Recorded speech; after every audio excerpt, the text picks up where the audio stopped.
First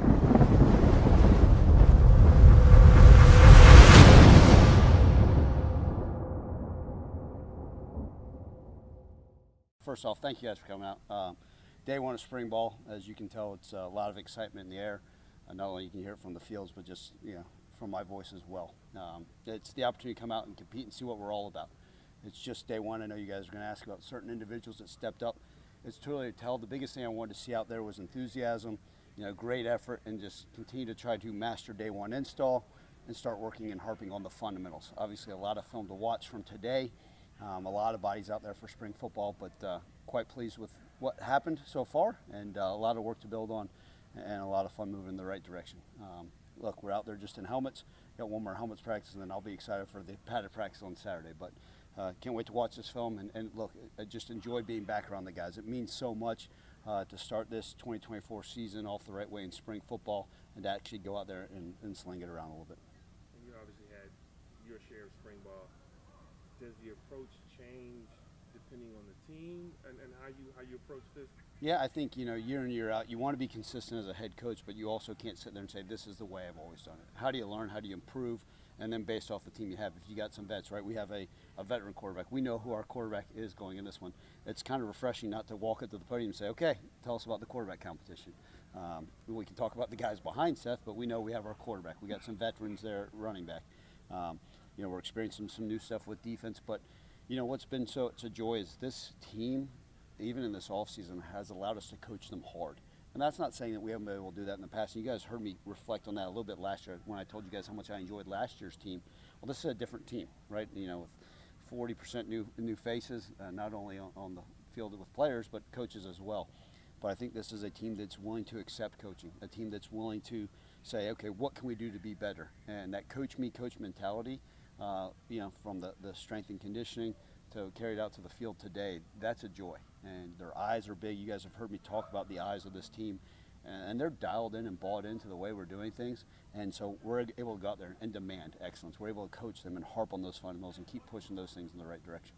Hey, Coach, is the spring the time you can identify guys that be special, integral parts on the special team because you have such much time to just develop them and see what they can do? Absolutely, Terry. I think that's one of those things. We don't go out there and we don't do a ton of just true team stuff in special teams. We do a lot of individual skill work, so we see what set of skills they have they can incorporate over to, hey, maybe this guy would be really good on kickoff. Hey, this guy does a nice job of transitioning. He'll be really good on the punt return unit. And so we try to find that unique set of skills by the drills that we do throughout spring. And you're exactly right. We start to build it, right? We'll start off with a bank. Okay, here are these 75 guys that we think can help us on special teams this year. Well, today I probably eliminated 3 of them already. So wait, maybe I made a mistake. No, hopefully not, right? But you see those skill sets. But that's the kind of the unique thing and fun thing that we're able to do. And part of that in spring is not just, hey, let's get really good at the X's and O's and see what skill sets we have that we can apply. People forget, we're kind of going to harp even though we have a veteran quarterback, we've got a lot of veteran players, is, okay, let's get really good at the fundamentals, because we can have all the scheme we want if we don't get that. And then you guys forget, we still have what are quote-unquote OTAs in the summer, and then we still got, an infinite number of training camp practices that we're allowed to do. So we're taking it one day at a time, but yeah, you're exactly right. Spring ball is a great time to kind of see who can help us on special teams. One of the things changing this year in college football, potentially, is helmet. How are you approaching that in spring practice? Are you going to use that? I know it hasn't officially cleared yet, but it's expected. Yeah, we have not been cleared in our conference to be able to use the helmet communication.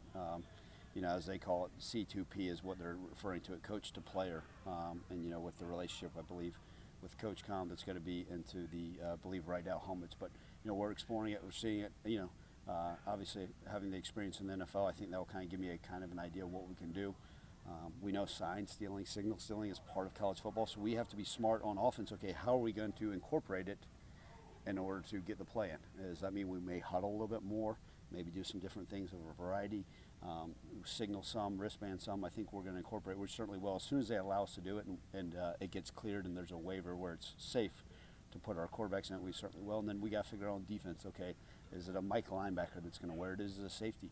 And I think, Jonah, there's still some questions that have to be answered, because my concern is this: if we decide to put our Mike linebackers on this, right, and our number 2 and our number 3 Mike linebacker start on kickoff, They can't be on the field at the same time. So where do you do it? What do you do? How many guys do you have in it? And they're still not sure how many on the sideline can have it. Are you allowed 2 or 3? So as we clarify those rules, it's something we'll certainly take advantage of. I've called around to some of these NFL teams to say, hey, is there anything unique or different that you're doing? And we'll be advantageous with it, but we're also not going to really change what we do dramatically.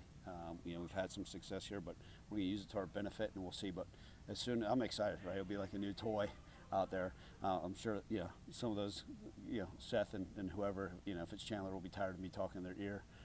They're waiting for that 15-second cutoff. Like, come on. But you also got to be careful because you can't give them too much information. Hey, what's a play call? Maybe a key to something, maybe a reminder, but. We'll see. We haven't had the opportunity to use it. We've discussed if it continues to get pushed and delayed, still be able to practicing it maybe with a walkie-talkie and another device and try to figure that out. Hopefully that clearance will happen during spring practices? Or? Yeah, we do believe that it's going to happen really soon. We've had conversations with the conference, and we feel, again, the biggest thing I think is the safety issue. I think the piece of equipment's there. It's like, hey, until we get it, we don't want to put something in a player's helmet until it gets fully approved and signed off on. And as soon as that, I think they're shipping them out. So it may be as soon as tomorrow, it may be next week, but we do feel comfortable like this is something that will occur at some point during spring practice. And I'm excited to, relay the information back to you guys, how I think it's working, things that we can continue to do. Coach, I know it's just day one, but what did you see from Mario Anderson today, and how excited are you to have him on the team? Yeah, look, first off, what a group of running backs we have. I think, a few years ago when you guys asked, I said, yeah, we got a bunch of guys. I think we got a bunch of really good players in that running back room, which is great. Obviously Mario is a young man that came to us with a lot of production from South Carolina. You watch his film, you say, man, this guy can go. But, the fun thing is you look in that room, a guy like Sutton Smith, just so electric, so dynamic, and we got high expectations for him this year. Brandon Thomas, I think found his niche in his role in special teams and being a short yardage goal line back, and he's come out today and did tremendous stuff. Jay Ducker, right? People forget Jay Ducker was very productive for us. So one time 1,000-yard rusher in college football. So you look there and you see, wow, they got some guys back there that can go. But I was pleased with Mario, pleased with all those guys. And that's going to be a fun room to watch. I don't sit there and say the cupboard's bare there. And they're out there competing, having fun, making each other better. And obviously a new running back coach. So I think he's just as green. I think some of those guys, even Mario, who's maybe been here maybe just a month longer than the new running back coach, they're kind of out there coaching each other. And it's good to see him. I can't wait to watch that room continue to develop. Right, when you've got some new guys on your coaching staff, how important is this spring just to get a feel for how they coach and practice and all that? Yeah, it is unique. We have 3 new full-time coaches. Obviously, grad assistants and QCs change over, and obviously, certain of them aren't allowed to coach on the field. But the 3 full-time coaches, with Lou, Reggie, and Lee, it's fun. Because sometimes I just want to go pop in their meeting and hear them coach. I'd not heard Lee coach other than when I interviewed him. So I was excited to go see how he coaches, how he teaches. And then same with Lou and Reggie, right? 2 guys I've coached, and I had a chance to at least hear before and sit in on meetings with them. But it's fun because they all have unique styles. We're not a bunch of cookie-cutter coaches. I want them to coach their own way, but they've also bought in to our philosophy and our culture. And I believe our position coaches, along with our strength staff, are the number 1 guys that push culture in our program. Now, they push it to their players, and their players push it amongst themselves. And I think it's been fun to kind of watch their unique spin on things, and our philosophies, and the players buying into it. And, high expectations for all of our coaching staff, and quite excited to watch those guys go out there and work. Any unique team building activity you got planned for the spring, other than the normal practice stuff, Mike? I was just so excited. Like I didn't, as per usual, I didn't sleep last night because I was like, man, here we go, spring football. I was so antsy. I didn't want to go home last night, but someone had to feed the dogs, and it just so much excitement just to get out here. I've got some ideas for team building stuff. One of the things I told you I think we did in the past is we drafted a bunch of teams to do competition stuff, and at the end of practice, you guys didn't see it, we actually shot jugs, and you had to weigh over 280 pounds to compete in it, and you had to be part of certain teams. So we had certain guys of a certain weight and go out there and try to catch the ball off the jugs machine. But they're all part of teams, and so it's unique because that's a way to build camaraderie and competition. I'm sure later on we will take them to bowling or do something fun. and spend as much time as we can. I mean, it's so unique as practice is done. You look around, and you guys can even hear it in the background. Guys are hanging out and spend time with each other, and that's what you want. You want guys that want to eat dinner and spend time in the locker room together. And I think we got a special team, a lot of new faces, so we got to continue to work on that. And that's my job, is to find ways to continue to make us bond. Another question on college football as well. The early signing day situation, what do you make of that? Yeah, obviously there's been some dialogue. It's interesting. Now this is year 26 coaching football, so I feel like I owe it to this profession to be able to be a little bit more involved. And when you first, I don't think of myself as an old coach, but experience-wise, I've been around the block a little bit. And year 5 as a head coach, it's probably on the higher end of coaching experience. Especially the way the cycle works for college head coaches. And so I tried to be involved, like when we did our head coaches meeting in Nashville. When we do our conference coaches, I always try to speak my opinion, study things, and try to be educated on it. With that early signing, there's merit to doing it earlier in December, because then you can just now then focus, okay, where are our high school student athletes we're signing? Okay, they're here. Okay, now we can then focus on our current roster, right, the transfer portal and other young men. But what it does then, it puts a lot of onus on us to get recruits here in the spring. Because if the only time you're going to be able to do really official visits is spring and summer, and we don't like to do them during the season, especially if they're signing early December, so we've really got to make up legwork in getting as many guys as we can for spring ball. I am in favor of some sort of early signing day. Our conference, amongst many, the head coaches agreed that an early December one makes the most sense, because then we can make sure we sign guys, and I think it actually will help high school young men, because then they kind of know where they stand. Because if it's all the way to December 20th, a lot of these guys are getting left because, oh wait, I can get this portal guy, I can get that portal guy. As we know, right, hopefully you're preparing for a bowl game, right? You're preparing for signing day. You're recruiting your own guys on your roster. You're going out and looking at transfers. There's even dialogue of maybe even being dead period in December, which would be quite unique. But yeah, I think most of the head coaches in college football prefer early December.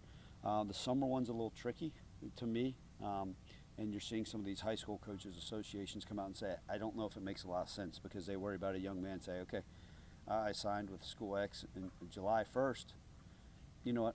I'm just going to hold out because I start school, in a while, or my hamstrings a little bother me. Maybe I'm not going to play my senior year, and that's certainly what we don't want. We want guys to be able to play a full season of high school, even if they're early grads, to be able to do it, because we want guys to compete at the highest level. So I'm not personally as a favor of a summer signing period, but I'm just one voice. But I think right now, moving forward, they may just stick with the early December and punt the summer one and come back until we get better dialogue. Plus, we got to see what's going on with the recruiting calendar. Are the transfer windows going to change? Who the heck knows as this thing continues to move forward. Is that something where, like, when you talked about at the beginning, being more involved, being more vocal about that stuff, is that just talking about it, or is that like calling people up and saying, hey, this is just what I think, or the conference, other coaches, things like that? Yeah, most head coaches or whatever it is, 130 Division I's have egos and like to hear themselves speak. Well, look, I have an ego, but I don't like to hear myself speak that much. But when we're amongst each other, I think if I have an educated opinion on something, it's okay to share. Here's the reasoning why. And if you get 50% of the head coaches are in there, maybe, oh, I never thought about it that way. Or sharing dialogue with coaches in our own conference. Okay, hey guys, what do you think about this? Let's be a unified unit as a conference, so we're all on the same page. And so if 10 of our coaches agree, then maybe that's what we'll go with. And look, there's things that occur that are out of our control, as we know. We've also woken up as coaches some days and say, whoa, I had no idea that was occurring. We just don't want surprises, I think, more than anything. I think we all like to be as prepared as we can. But anything we can do to make this game better, I'm all in favor. And I think I owe it to college football to be involved if it makes sense, and assist where I can if I think I can help. Thanks, Ryan. Thanks, guys. Thanks, Coach.